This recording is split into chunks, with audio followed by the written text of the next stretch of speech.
movement from like a symphony or a sonata or even sort of more expansive classical forms. You don't really call them song, even though that people do kind of in casual, so to speak. But these were very typically songs. I mean, sort of the culture, maybe in a functional way, right? These are sort of meant to be parts of a larger dramatic work, or just the kind of little tunes. So that's kind of the idea here.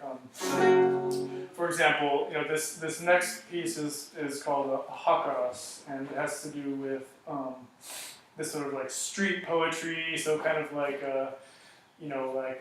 pimps and prostitutes kind of thing. And so you'll see a lot of these sort of like aspects of the culture that were there, and they're sort of like the less respectable, quote unquote, doings of the Spanish people, but they come into music via, like I said, drama, theater, and also poetry and sort of satires and sort of things.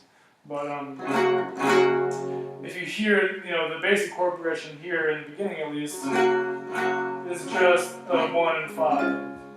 But the passacaglia, the previous little bit, could function as an intro. So it might be something like.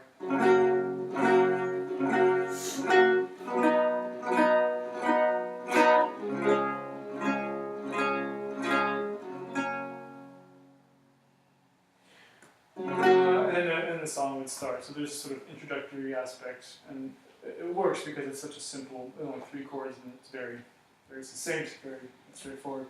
Anyway, this is a bit of a reinterpretation of the Xácaras one that I've composed myself. So actually, I wrote this in lyrics this one in Portuguese. So I'm not fluent, but it's sort of a project.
That's basically a very different take on what the traditional subject matter would be.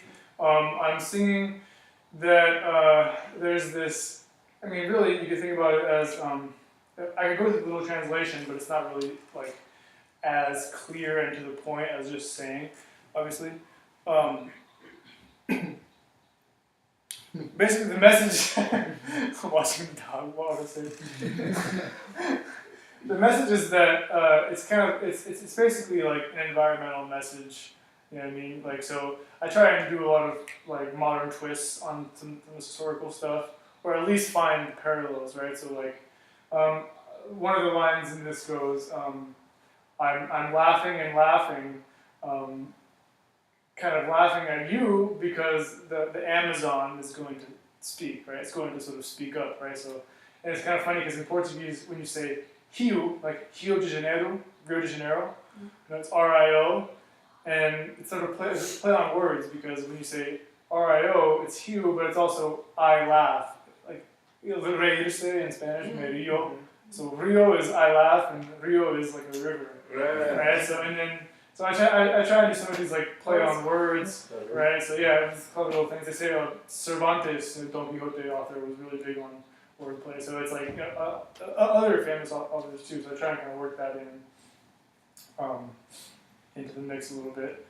But yeah, I mean, I found many parallels actually between studying this sort of time period and you know the modern day sort of issues, and that's always exciting. You know, we can sort of link that up to something that's more practical, more applicable, I should say.